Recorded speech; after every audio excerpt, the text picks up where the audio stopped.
Come see us on tour in Hartford, Connecticut, Syracuse, Atlantic City, Levittown, New York, Co-Host, New York, Providence, Rhode Island, Los Angeles, Bakersfield, San Jose, Toledo, Ohio, and Toronto, Ontario. Go to jimmydore.com for a link for tickets. I'm very excited for our next guest, James Corbett, award-winning investigative journalist, and since 2007, hosts the Corbett Report, an independent, listener-supported alternative news source covering breaking news and important issues from 9/11 truth and false flag terror to the police state, eugenics, geopolitics, central banking fraud, and more. His new book. Here's his new book. Now, if you're like me, you'll say it's reportage. That's how I would read, but it's reportage. Yeah. See, Misha, you thought it was reportage? Yeah, She's been studying French. I thought it was reportage, but James has an English degree, so he calls it reportage. But there's no accent or nothing. You're just supposed to know that. How are you supposed to know that? But there it is. It's right there. It's available. He started writing it about 15 years ago, and boom, next thing you know, he's got a book. Look at that. Just overnight. Hi, James. How are you? I'm doing pretty good, and you should know me by now. I mean, come on, I'm a hoity-toity Canadian. Of course it's going to be reportage. So, I started reading this book yesterday, and I got about 80 pages in or so, and I feel like I've learned more in those 80 pages than I've learned in 10 years doing my own show. This is amazing. It's an amazing book. It's really you're a great writer, but you're meticulously sourced also, which is important to people like you. It's not important to people like me. And so if you're into that kind of sourcing, which I found out reading the book that there are people who like to just look at the sources first. I had no idea there were those kind of geeks in the world, but people who look at the sources first and then decide if they're going to read the book. So if you're one of those, this is the book for you too. So there's a million things. I have it, my first 80 pages, I have a million bookmarks in it already. I have it already all highlighted all over the place. And there's so many good parts about the book, but not only like, oh my God, I didn't know that about 9/11. Oh, I didn't know. But also, you talk about how they divide us, but we'll get into that in a second. The first thing I guess I wanted to ask you about was, you say in the preface, you say free humanity is still battling the same gang of greedy globalists, egocentric eugenicists, and power-mad plutocrats. Who are the egocentric eugenicists? Well, as you will find out further on in the book, I do have a couple of essays that swirl around that subject of eugenics. But yeah, there are people who are obsessed with an ideology that goes back identifiably to the late 19th century, where the gentleman scientists of the English gentry came up with this wonderful idea that the gentleman scientists of the English gentry were better human beings than you and me and all the riffraff out there, and they deserve to rule over you. And that is the concept of eugenics. And basically, I mean, at the time when Francis Galton was coming up with the term eugenics and starting along that path, they didn't even know the mechanism of genetic transfer of genes from one generation to another. They didn't really understand any of that. It wasn't science. It was pseudoscience. But at base, it was just a justification for oligarchical rule. There is always some sort of justification that is given to every generation of human beings going back to the beginning of civilization as to why certain people have the right to rule over you. And back in the day, it was the pharaoh was literally the god on earth, or the Japanese emperor was literally descended from the sun god and all of that kind of stuff. Or in the enlightened, European Middle Ages, it was, no, God has appointed this family to rule over you. But, 19th century, people are starting to wake up to that. Maybe, I don't know if I'm going to go along with that. So they came up with the scientific or pseudoscientific gibberish reason for that. No, there's some sort of protoplasm that makes us fit to rule over you. And that was the rock star super science of the late 19th, early 20th century. Everyone who was anyone believed in eugenics. And it was just such an obvious thing. Teddy Roosevelt and everyone else was trumpeting it. precisely because it gave them the justification for why they get to rule over you and they get to decide who passes their genes on to the next generation. They started all the eugenic sterilization laws and other such things that, oh, wow, wouldn't you know it, got transported overseas and suddenly taken up by the Germans. But it didn't start in Nazi Germany. It started in England, and it was transported to America, where it was really developed by the Rockefellers and many other oligarchical inclined figures. Those are the eugenics-obsessed tyrants who presume to rule over people. And I think that strain, that idea still persists to this day. It just takes a different flavor in the 21st century. Well, it's funny how they used... wasn't there a descendant of Thoreau or that used... or Darwin? That tried to say that the reason why the offspring of rich, educated people were also rich and educated were because of their genes, not because of the fact that they were born into a rich family and were given great educations, right? Am I correct about that? Oh, absolutely. In fact, yeah, it's not just a descendant of Darwin, it's many descendants of Darwin, because when you look through the ranks of the British Eugenics Society, they were populated for generations, probably to this day, by people who were in some way or another related to Darwin, many of them bearing Darwin's name. But the funny thing is, as I point out in the book, in one of the chapters there, in one of the essays, Darwin himself was concerned about his own family's inbreeding, because the Darwin line, people may not know about this in this day and age, but the Darwin-Galton-Wedgwood line was infamous for marrying in... I mean, it wasn't so much a family tree that branched out so much as branched in. And Darwin himself married his third cousin, but they were both products of a cousin marriage and things like along those lines, to the point where Darwin himself was so concerned about the problem that could result from all of these cousin marriages that were going on in his family that he tried in the late 19th century to get the British Parliament to pass a question that they would put into the census about inbreeding, essentially, so that they could gather more data about this. Because he was concerned, because I believe, off the top of my head, I believe it was 3 of his children died in infancy, and many, many, many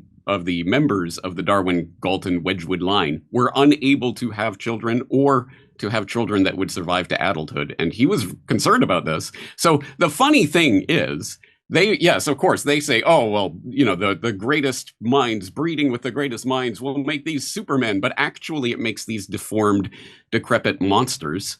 And that, in fact, is one of the lessons of history, because as it turns out, a lot of course, royal families have been obsessed with inbreeding because they've got to keep it within the family, right? And as it turns out, the Spanish Habsburgs, for example, bred themselves out of existence. There were so many cousin marriages and brother-sister marriages and all sorts of craziness going on that eventually they became so deformed that they were literally unable to reproduce. That's what you get when you really start practicing eugenics. But for some reason, you know, they don't like to dwell on that fact. You know, you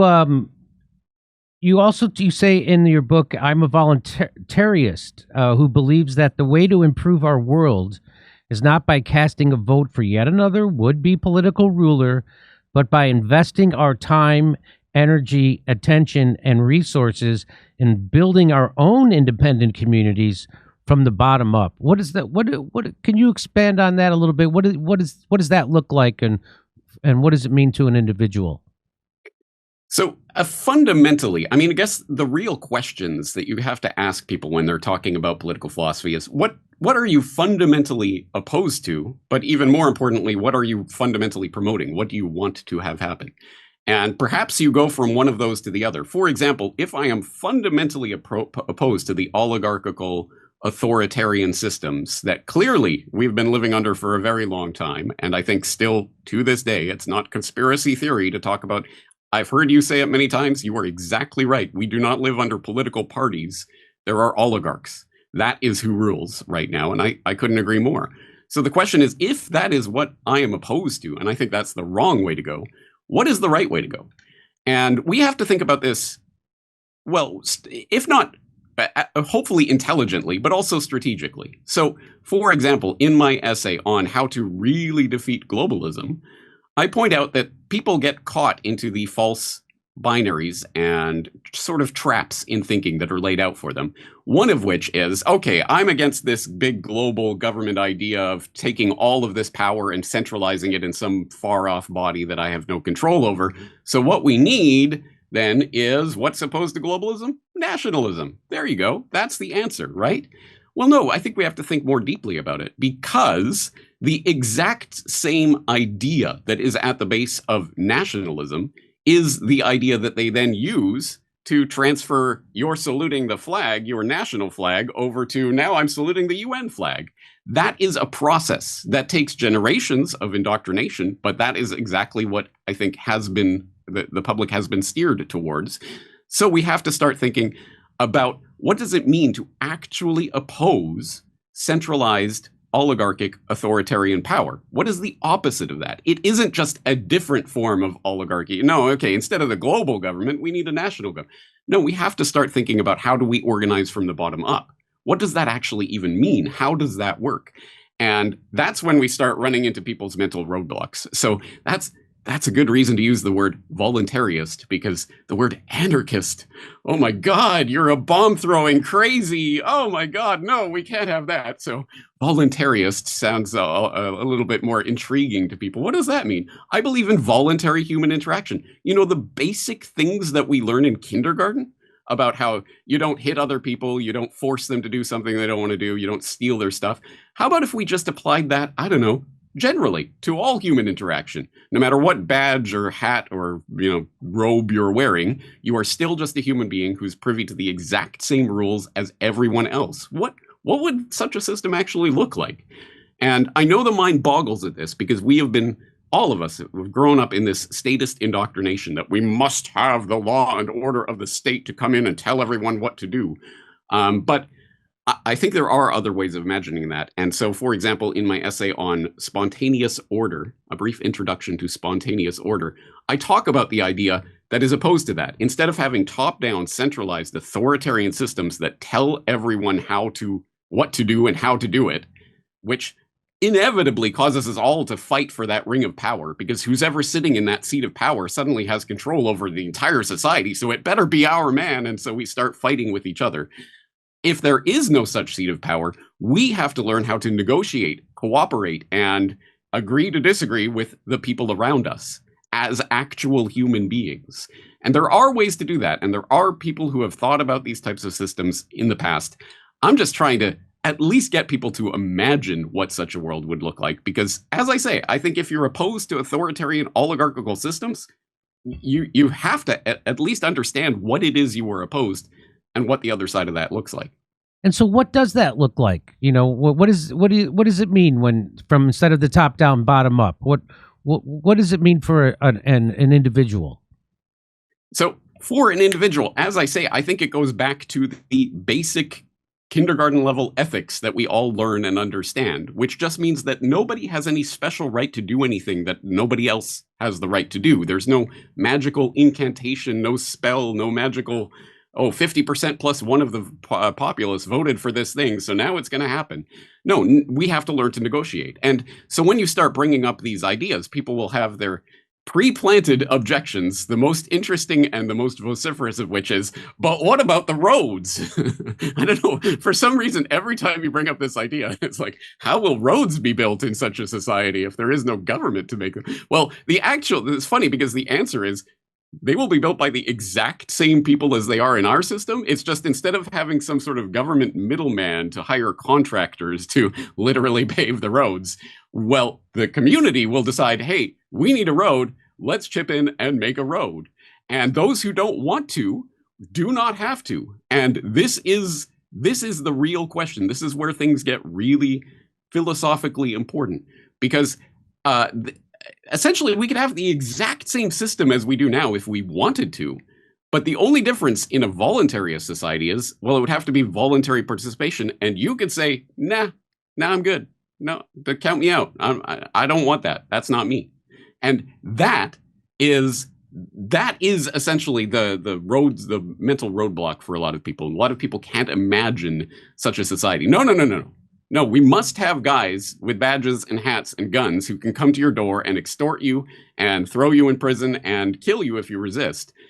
if you don't do what we say. And how could we imagine running society in any other way? I think there are other ways to do that. So you, in the book, so I've, it's really a book that warms my heart in many ways. But one of them is that, I've said on this show a million times that this left-right divide that the whole world is put into is phony. And you really elucidate why that's a phony game. And you use the terms uppists and downists. And the uppists are the people, the elite, the handful, what I call them, the handful of billionaires that actually control things, the WEF, the Bilderbergs, the people like that. And then there's everybody else. And, I like how you, and there really is a cabal or a society of the haves, the uppists, as you referred to them in your book, that really do want to control everything, and they've been doing it for a long, long time.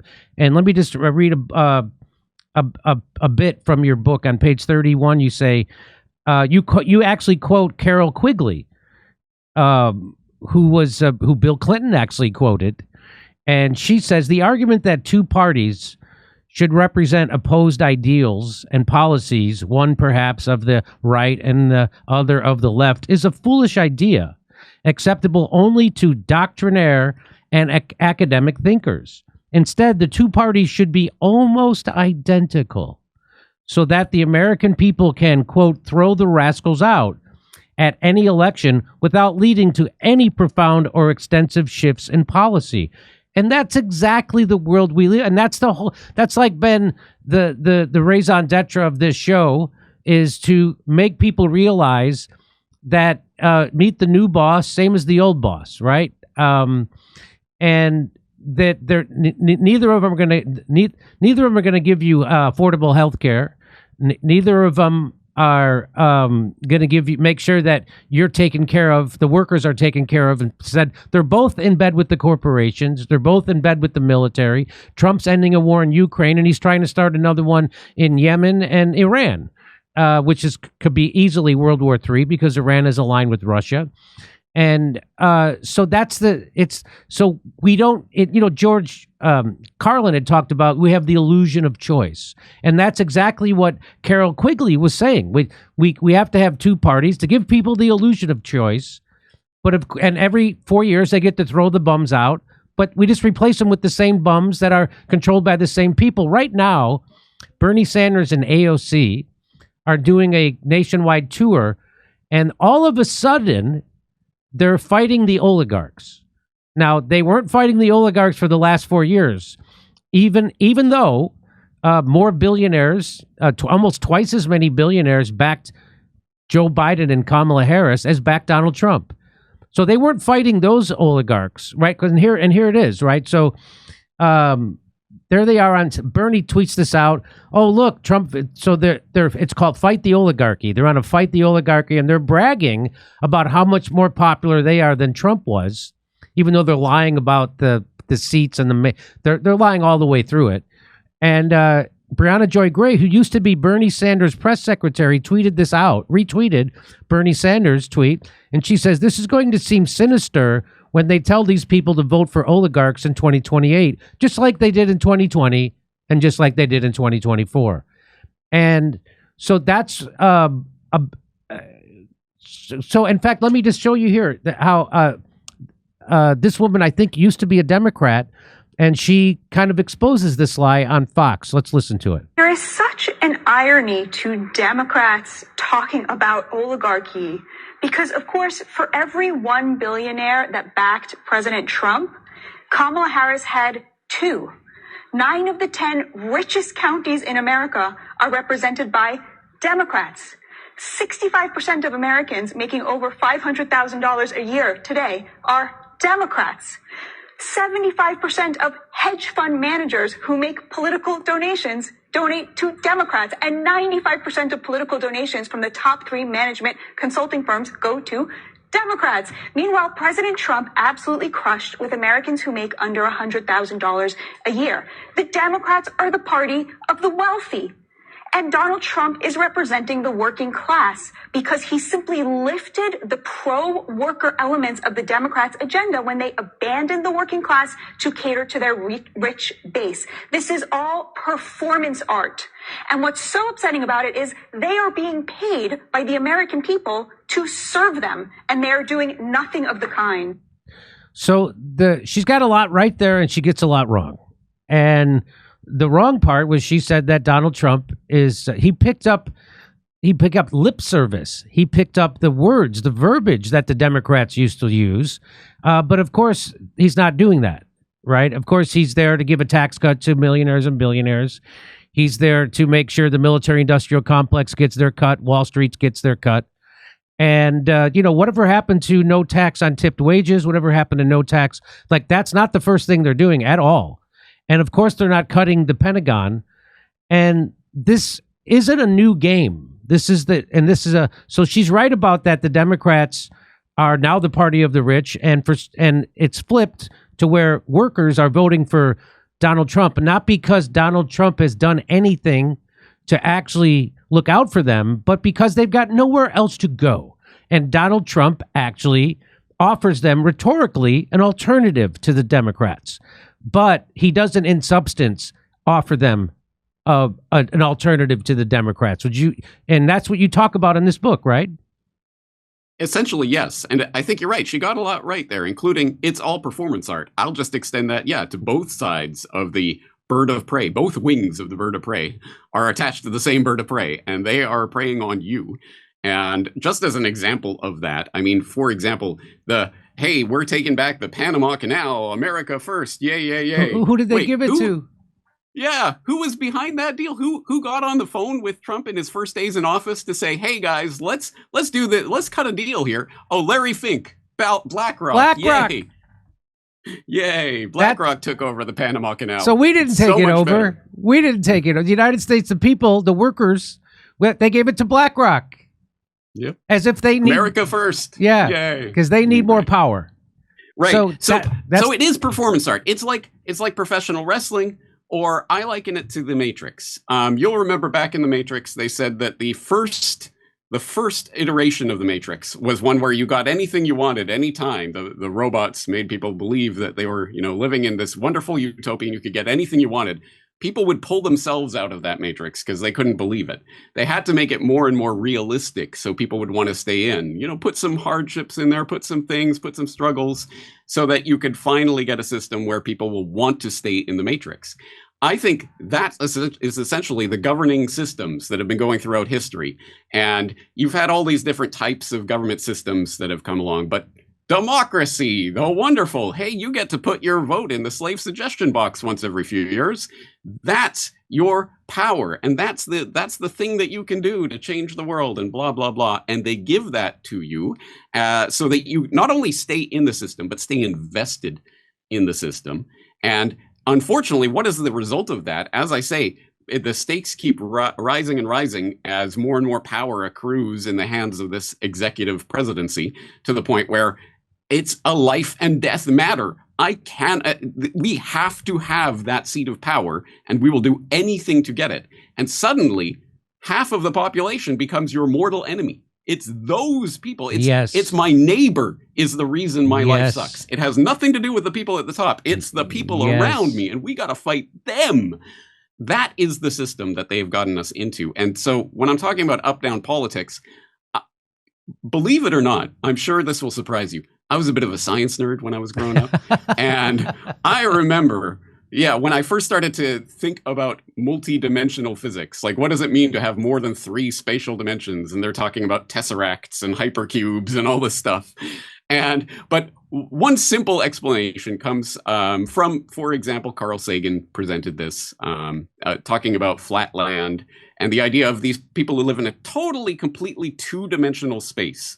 And you have these like squares moving around as Sagan was demonstrating on his desk, and they could interact with each other, but they had no concept of this up and down dimension.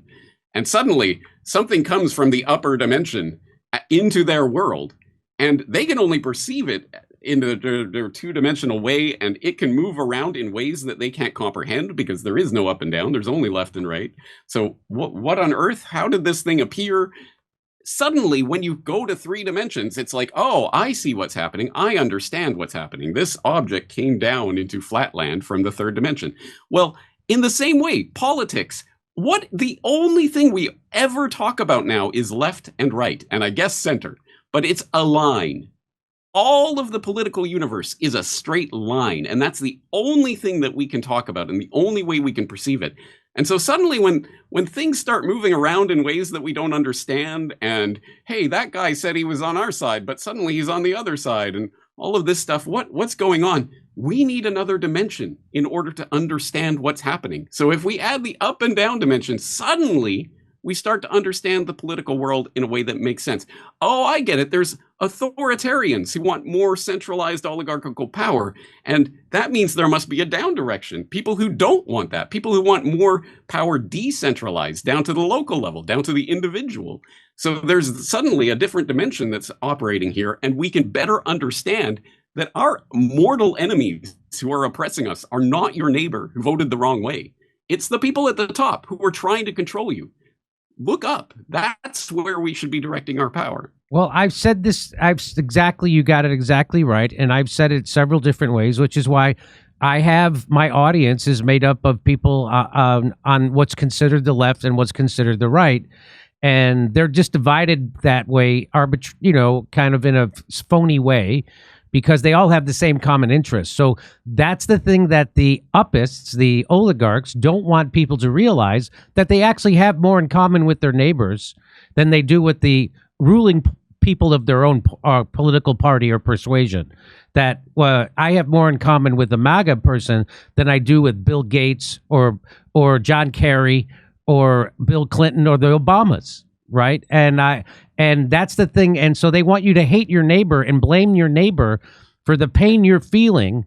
And, most recently, they wanted the Democrats wanted you to hate the Republicans for the pain you're feeling during COVID because they wouldn't take a vaccine.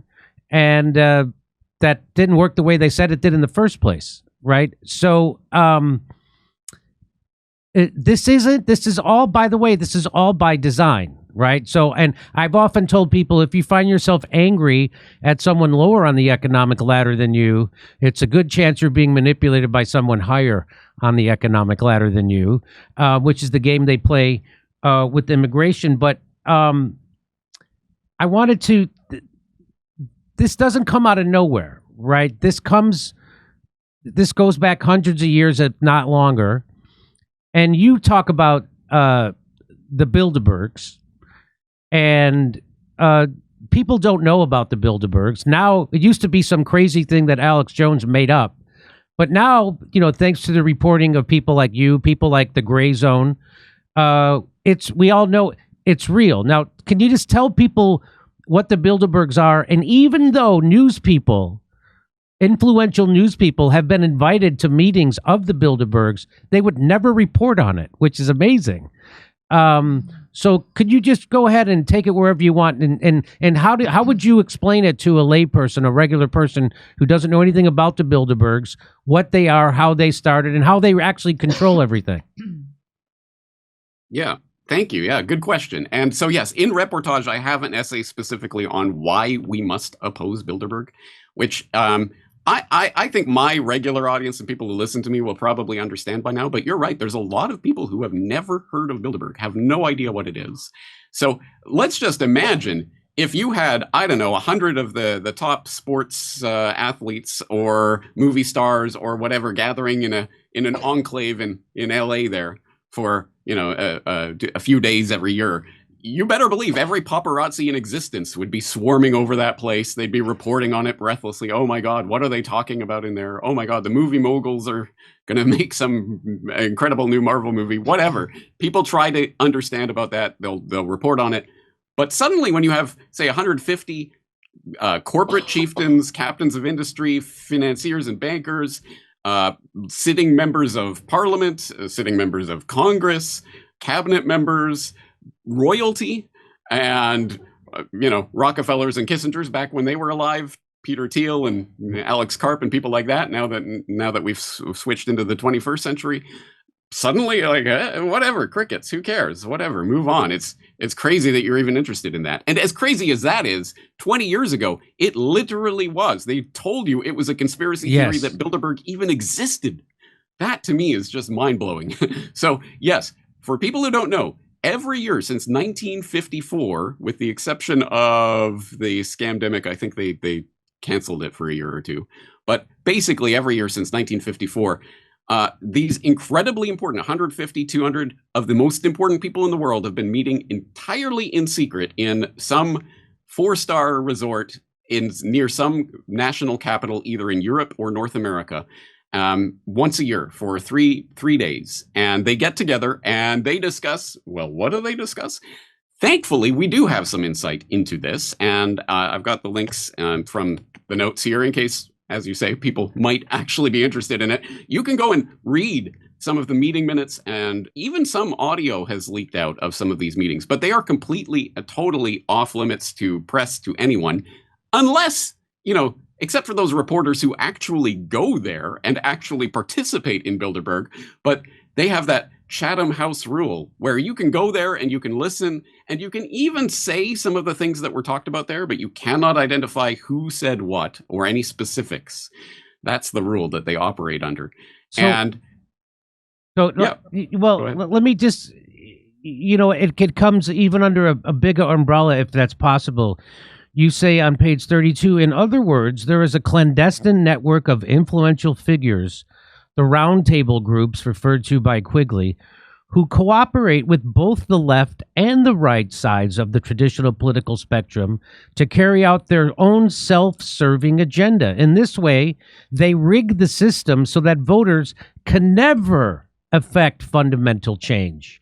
And that's what's actually happening at the Bilderberg meeting. Now people are more familiar with the WEF and Davos and things like those are similar things, and that is there to make sure that your vote doesn't matter. I think Mark Twain said if voting made a difference, they'd make it illegal, right? I think it's attributed to Emma Goldman. Okay, I don't know maybe if you're right. Those attributions are right, but anyway, yeah, you're right. And Look, I don't think Bilderberg is the center of global power and is the conspiracy, but it is certainly one of the arms through which this operates. And we can get that from a number of perspectives. For example, Willy Claes, who was the NATO Secretary General once upon a time and attended Bilderberg twice, admitted in a radio interview that essentially meetings take place, they discuss certain topics, and then every individual member of Bilderberg is expected to go back and implement whatever decisions are made in their own way. He said that in a radio interview. So we know that this does happen. And we know, for example, that the euro was talked about, discussed, and hashed out at Bilderberg before it was ever actually put into reality. And again, we have that from Etienne d'Avignon himself. So these people have talked about it at times and sort of given a little peek under the kimono, but we're not supposed to care about that at our level, I guess. Just keep eating nachos and watching Super Bowl or something. So you talk about like the round table groups, right? Which is what Quigley had referred to. And let me just read this part. The actual aim of these kind of networks, right? Of Bilderberg's, the WEF, and so on. She says the powers of financial capitalism had another far-reaching aim. Nothing less than to create a world system of financial control in private hands, able to dominate the political system of each country and the economy of the world as a whole. We're living in this right now, by the way. The system was to be controlled in a feudalist fashion by the central banks of the world, acting in concert by secret agreements arrived at in frequent private meetings and conferences. The apex of the system was to be the Bank for International Settlements, something most people have never heard of, in Basel, Switzerland, a private bank owned by and controlled by the world's central banks, which were themselves private corporations. So now the bigger picture is, and we're actually living in this. So I try to tell people, well, Jimmy, are these secret meetings where people get together to do the bidding of the oligarchs? And I'm like, no. One of those meetings would be called a session of Congress. When they get together, you think they're really doing the bidding of workers and the elderly and the sick and the poor? They're doing the biddings of the oligarchs, these people, the people on these round tables, the Bilderbergs, the people at the WF, the handful of millionaires and billionaires that actually run everything in the world, and it's run for them. And there was a study by Princeton done about 10 years ago now that proved that your vote doesn't matter, that there is no correlation between what the average voter wants to see in legislation and what actually ends up in legislation. But there is a direct correlation between the upper 10% in the country of what they want to see, and if they want to see it, it ends up in legislation. And so this is what people, and it's a big game, this left-right game, and this whole world domination. If you could just talk a little bit about, you mentioned it earlier about the euro, how they got together, and their dream was the European Union, right? So talk a little bit about. Well, let me just play this video, and then you can respond to it. Here's a guy who's going to let you know that the European Union is basically a scam. Here's one for you. The EU is the world's biggest scam, and its leaders are nothing but flunky politicians running cover for each other. You ever notice how scandal-ridden politicians never actually fall? Instead of getting fired, persecuted, or held accountable, they magically land cushy jobs in the EU. Take Ursula von der Leyen. She was Germany's Minister of Defense, a total disaster. Her ministry handed out millions in shady contracts to friends and ex-colleagues in a scandal so bad it should have ended her career. Fraud, mismanagement, backroom deals, the works. And what happened? She got promoted, not fired. Not investigated, promoted to president of the European Commission, one of the most powerful positions in Europe. That's the EU's real purpose, protecting its own. This is why the EU is a joke. It's a dumping ground for politicians who should be in court, not in power. They don't answer to voters, they answer to each other. And now this same fraud is pushing Europe into war. You think someone who was pulling dirty defense contracts in Germany suddenly got honest in Brussels? If she was handing out shady deals then, what the hell do you think she's doing now? This is why Hungary, Slovakia, and others aren't playing along. They see through the scam. They're not about to send their soldiers to die for von der Leyen's career, for Brussels' power grab, or for the war machine cashing in on billions. This isn't just another corruption scandal. This isn't about stolen tax money. This is about setting up Europeans to kill and die in a war they didn't sign up for. And who benefits? Not the average European struggling with inflation, not the people crushed by energy prices, not the Ukrainians thrown into the grinder. The only winners are the unelected frauds in Brussels and the war profiteers counting their money. It's a total scam. It's always been a scam, and the longer people refuse to see it, the more lives will be destroyed. Now, you explained very clearly in this book, which is a wonderful book. I can't talk. I'll be recommending it to everyone and buying it for anybody who still reads books. But you lay out in clear detail how the European Union was conceived and then implemented. In fact, there was a handful of countries in Europe didn't want to go along with them, Ireland being one of them. And when they voted it down, they made them keep. Go ahead. You talk about how it got started. Yeah. Yeah, no, it's a crazy story, and I wish more people knew about it. So, yes, to put it on the record, from 1955, the second ever Bilderberg Conference. We have the meeting minutes from that conference now. They are available online, and they talk specifically at the second ever Bilderberg Conference about arriving in the shortest possible time at the highest degree of integration, beginning with a common European market. They were aiming at trying to form a European Union. 2 years later, 1957, they signed the Treaty of Rome, which established the European Economic Community. And they sort of passed it off like, oh, this is just kind of a little trade agreement. It's just a little, it's not important, guys. Don't worry about it. But then fast forward 50 years to 2007, and they're like, hey, it's the 50th anniversary of the European Union. Because you remember that Treaty of Rome thing? Yeah, that was the start of the European Union. We just didn't tell you guys about it. And who signed the Treaty of Rome? Oh, like Bilderberg members like Paul Henry Spaak. So, they had their snoot all in that from the very beginning. And it is, as that speaker there was talking about, is completely an undemocratic, completely ridiculous institution in so many ways. And the prime example of that was in the early 2000s. They were trying to pass this European a constitution. They wanted a constitution for the EU. But the problem was a constitutional document that countries were going to sign up to. That gave a lot of countries, just by the nature of their system, it mandated that they have referendum, and actually gave the people a say in it. So, for example, I believe the Netherlands and France, there were a number of countries that were voting it down. It wasn't going to get passed. So they're like, okay, we're not going to do this constitution thing. We're going to have the Lisbon Treaty. It's basically the Constitution in all but name. A treaty. They called it a treaty instead of a constitution. Yeah, exactly. And that bypassed every single national government except Ireland. Ireland was the one that had in their in their own Irish constitution, no, we still get to vote. We still get a referendum. So they had to give the Irish people a say. And the first vote on the Lisbon Treaty, the Irish people said no. So they said, okay, vote again. They just did it all over again. Yes. It's completely ridiculous. And then they rigged it 7 ways from Sunday. And finally, the Irish people said yes to the Lisbon Treaty. So that's how it came in. This is the kind of nonsense that they have been pulling for decades and decades and decades. And unfortunately, it flies under the radar for a lot of people. But once you start digging, scratching the surface, you start finding all this stuff. And it isn't crazy conspiracy realist James Corbett sitting here in Japan. Like, what does he know?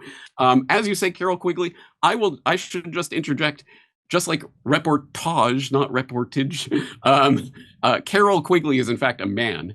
And not just any man. Oh, that's hilarious. Carol Quigley was a Georgetown professor who was a real deal, like big name historian, and who celebrated, lauded, big career, very important historian, who started writing about some of the inner workings of these roundtable groups and the Anglo-American establishment, Tragedy and Hope, books like that. Suddenly his publisher was destroying the prints of these books and trying to essentially suppress it. He had to give like secretive interviews that did survive, and you can listen to them online, where he's talking about, oh, they're trying to suppress my books and everything. But that's the same Carol Quigley that Bill Clinton name-checked in his acceptance speech for the DNC nomination back in '92. He said Carol Quigley was the man who provided me the vision, blah, blah, blah. So there you go. That's the type of people who are talking about this. If anybody is listening, wake up. So you're in your book, you're not kidding when you say that they had plans to form a world system of financial control. And we are living in that now, correct?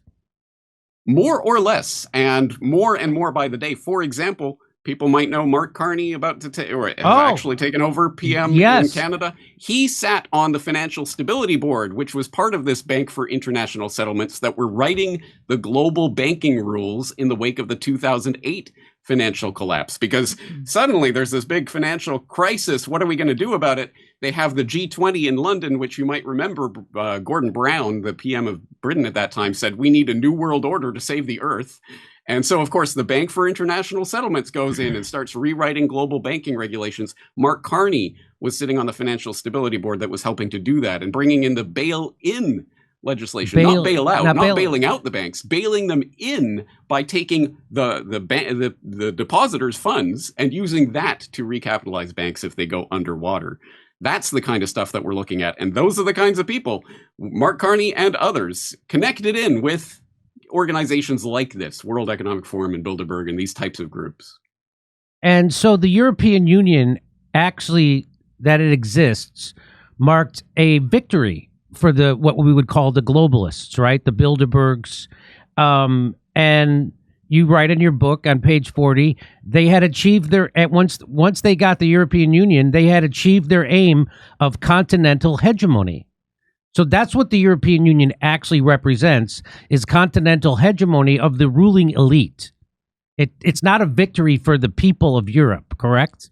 Oh, absolutely not. No. So people need to understand that the idea for global government isn't simply to have some, actual capital of the world in wherever, Brussels or wherever. No, the idea is to put regional governments in place that then cooperate with each other on the big level, but whatever, regional governments first. And that's the system. So exactly like, remember 1984, it was Eurasia and East Asia and Oceania. And as Winston Smith notes in 1984, the bombs are falling and they tell us it's Eurasia or East Asia or whoever. It may be our own government. Who knows? Just bombs fall and we're at war. That's the type of system for global government that we're moving towards. And that's why regionalization and creation of, for example, the European Union is so important. And here's the crazy thing. In one of the essays in this book, I go into the North American Union idea that was really being worked on in earnest in the early 2000s there, with the Security and Prosperity Partnership and all of that kind of nonsense, this shared strategic perimeter. And at that time, hey, that was when I was cutting my teeth in this conspiracy realist space back a couple of decades ago. And I remember at that time, you would have all these people crying out against the North American Union, and we don't want this, we don't want the Amero, because they're going to replace the dollar with the Amero and all of this. People were protesting against it. But weirdly, fast forward to 2025, and suddenly Trump is talking about taking over, Canada, 51st state, Greenland, whatever, we'll keep adding it to America. And a lot of the same people who were protesting that are now suddenly on board with the idea of some formation of some sort of grander North American union.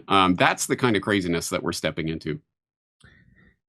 And, the book keeps making I want to go back to this point, is that, you say in the book that more people are waking up to this game being played by the globalists, right? By the international elite, the bankers, and the internet had a big pull. It helped wake you up, when you got your internet in your apartment, and it certainly is how I learned almost everything, and the game so people are starting to wake up. The people who are, the workers of the world are waking up to this game and how they're being divided. So that's why I have a lot of MAGA viewers on my show. They don't necessarily agree with everything that I say, but they appreciate that I'm honest and I don't see them as the enemy, and they don't see me as the enemy. They realize that we do share a common enemy, and the common enemy, as you refer to in your book, are the uppists or the international bankers and globalists that actually run things. And then you say on page 44, in short, we the people are realizing that it is the uppists, not each other, not your neighbor, who are our true political enemy. And the uppists realize that we are realizing it too. So they're starting to realize that. And you say, if we could overturn the system overnight, we could overturn the system overnight if enough of us were aware of our true position as downists living in an uppist system. So so you have hope, right? That people are waking up to this left-right paradigm. And let me just show you a perfect, this just came across my Twitter feed last night. This is a perfect example of how they get us to divide each other, workers hating workers, so we cannot come together to oppose them. There's a video of a person walked into a bar in Indianapolis wearing a MAGA hat, and well, here's what happened. Hey, I have a question. No, we're not answering Why? questions. Get out of the bar. Why? Because you're a Trump supporter. I know, but don't you guys want our money? No, actually we don't. Get out of my bar right now. You're not welcome. I'm not fucking around. Get out of my bar. Are you serious? I'm dead serious. Out. Because I'm wearing a Trump Yes. hat. That's wild. I don't care. Get out. We can call the police, or you can just leave. You know this is like discrimination, right? Oh, boo-hoo! Boo fucking hoo! Get out of my bar. So the people who scream the loudest about discrimination are now doing the discrimination because they feel morally righteous in doing so. And that bar, the Chatterbox Bar, actually put this Instagram out.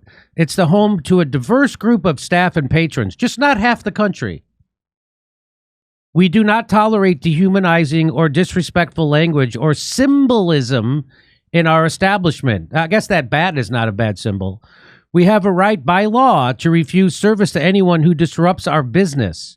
We look forward to continue being a home for people who love music and appreciate our community.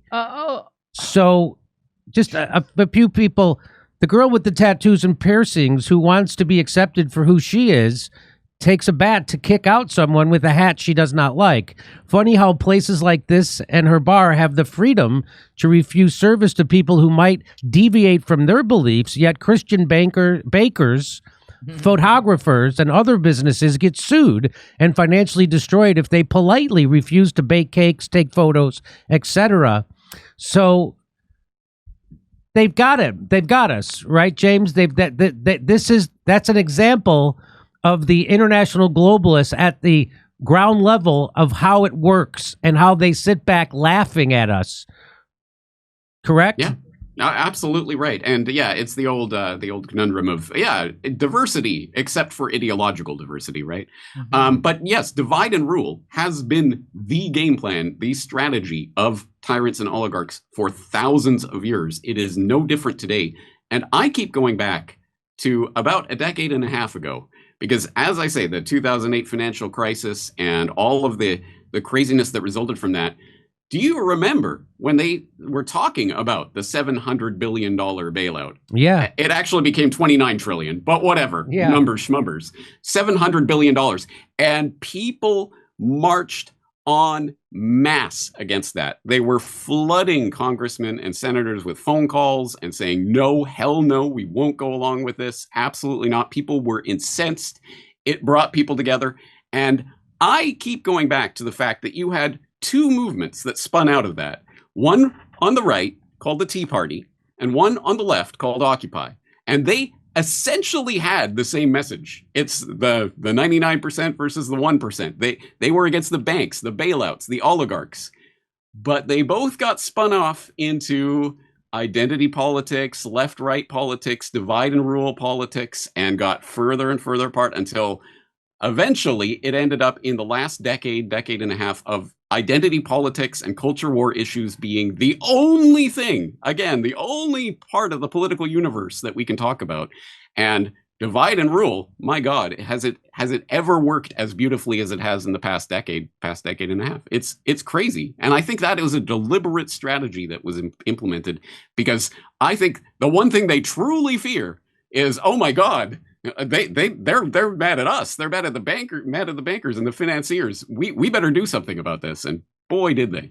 And boy, did they. But the good news is that more people are becoming aware from programs like yours, your book, shows like this, of the game that's being played on us. And you say that people are realizing that the upists, the globalists, act not in the interest of the common citizen, but solely in the interest of a tiny, tight-knit network of oligarchs who operate in secret and who control almost the entirety of the world's wealth.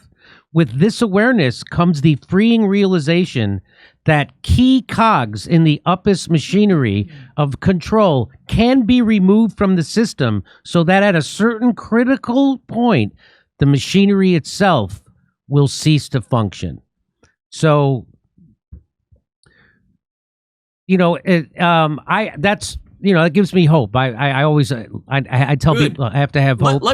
Can I make a distinction here? Because yes, a couple of years ago, I put out a podcast on hopium, which tried to put out the idea there that politicians play on the fact that humans need hope. They need something to strive towards. They need something for the future. So they have replaced real, genuine hope with hopium, this synthetic simulacrum opiate type substance that people can inject into their veins every few years when some new political messiah comes along.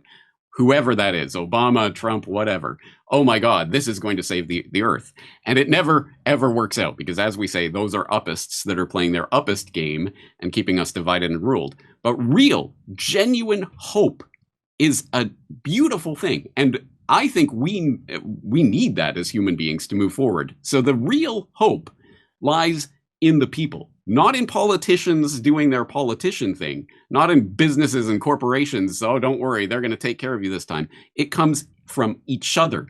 And to the extent that we have been divided so that you can't even go into somebody's bar because you're wearing the wrong hat, then we lose.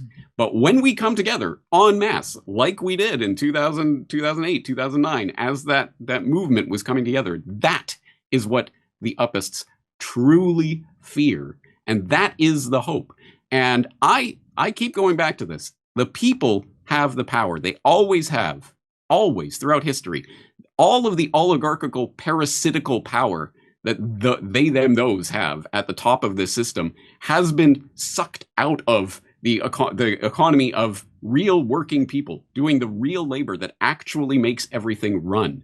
And if we remember that and take that seriously and start removing ourselves from their systems of control and start cooperating with each other and supporting local networks of interest in economies, local businesses, getting as much off of that system as possible, we start withdrawing the power from the oligarchs themselves. We have the power. We always have. We just have to remember that and reclaim it.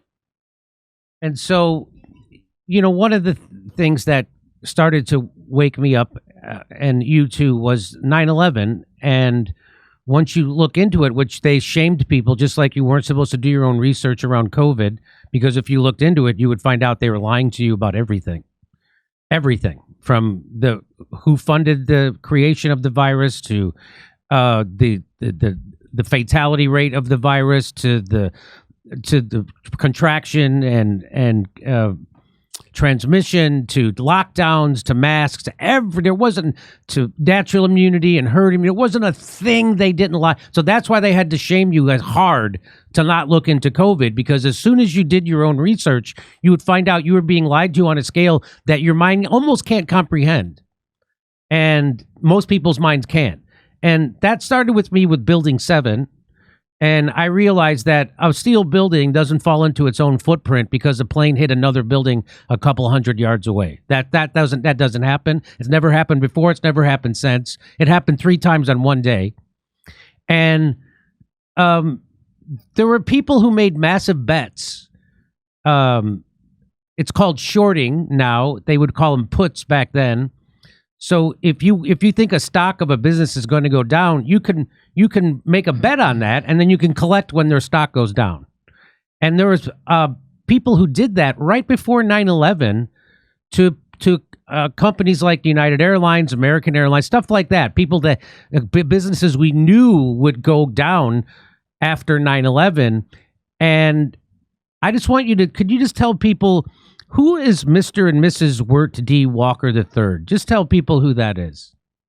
So Wirt Walker, as people might be able to guess from that name, Walker, George Herbert Walker Bush, George Walker Bush. Oh yeah, okay, a distant relation to the Bush family itself. And Wirt Walker III was a business partner with Marvin Bush, who was George W. Bush's brother, in a company called Stratesec, which provided defense and security operations to various airports, including Dulles Airport, as well as various other facilities. And you better believe, in the immediate wake of the 9/11 terror event, the stocks of companies like Stratesec went up. So in fact, yes, as I document in the book, the FBI were investigating, as part of the SEC investigation, into this informed trading that did take place before 9/11. Not 1, not 2, but 3 different peer-reviewed scientific studies have concluded there was informed trading before 9/11. So what do we make of that? Well, the FBI did their investigations, and they alighted on this couple that were redacted from the actual documents that we got out. But there was a researcher called Kevin Ryan who went through it and unredacted those and found, yes, it was the Walkers who were being questioned about their odd stock movements in the run-up to 9/11. But don't worry, guys. There's no conceivable connection between Wirt Walker or any of these people that were investigated and Al-Qaeda. Therefore, there was no informed trading. Which, you have to think, okay, so that kind of begs the question, right? Because we know it was Al-Qaeda, and we know who those people are, and we know who those people aren't. Therefore, we know that they were just incredibly lucky in a way that has never happened before in history, I guess. And it's not even just the put options, because everyone, I think, has at least heard. They were even reporting it on ABC News and other mainstream outlets right after 9/11, the put options on United Airlines and companies like that. It was call options as well, as in you can buy the stock at a low price and then sell it off at the higher price later on. That happened to companies like Raytheon, which you know, in the immediate wake of 9/11, suddenly you get all the defense contractors making their blood money, of course. So it was absolutely, there was informed trading going on. You have all these individuals that were investigated, but the SEC decides, oh, you know what, we can't, they have no conceivable relation to Al-Qaeda, so whatever. And a few years later, one of the researchers... So that meant, so if they couldn't put together George Bush's distant relative who was a business partner with another Bush, if they could not connect them to Al-Qaeda, they used that to dismiss any suspicion that they somehow had foreknowledge of the 9/11 attacks. So if they couldn't connect them to Al-Qaeda, because the Al-Qaeda were the only people who knew about the 9/11 attacks, according to the FBI. So if they couldn't connect them to the Al-Qaeda, that meant they were in the clear. And of course, you didn't have to have a connection. They had a connection to George Bush, Dick Cheney, and the neocons, who now a lot of people suspect had something to do with that. Exactly right. I mean, again, it begs the question. And to me, the part, so I've read the actual 9/11 Commission report, which I think not a lot of people have. And I remember reading it at the time, 2005, 2006, whenever it came out. I think it was 2005. And thinking, wow, you know, this is the story. Of course, as we learn later, 1/3 of the footnotes in that document relate back to torture testimony that was just extracted under torture that would not be permissible in any court, at least any reasonable court, right? And that's exactly why they've been stuck in Guantanamo for decades now, and they can't actually get any verdicts or trials because they were tortured. This was torture testimony. But beyond that, one of the things that always stuck out to me with that report is when they come to the question of the funding. The funding of these hijackers, and how did this plot get? And they said the money trail, we haven't quite figured that out, but ultimately it's of little practical significance. And I remember thinking at the time that I read those words, hey, isn't the dictum of any investigation follow the money? Isn't that the whole idea? You really got to go down the money trail, but for some reason, little practical. Don't worry, guys. Don't worry your little heads about how all this money was trading around. So that's always stuck with me. And the more I dug into the 9/11 terror trade, the informed trading that did take place before 9/11, the more I started to go, oh yeah, I think there's something here. So the business partner of George Bush's brother makes these really suspicious trades right before 9/11 that pay off so unbelievably handsomely. And that was just a coinkydink. That's just a... So we are expected to believe. And the best part is the SEC ultimately destroyed all of their records of the investigation into this informed trading because, you know, just routine record keeping, whatever. Just routine, let's just destroy stuff. Yeah.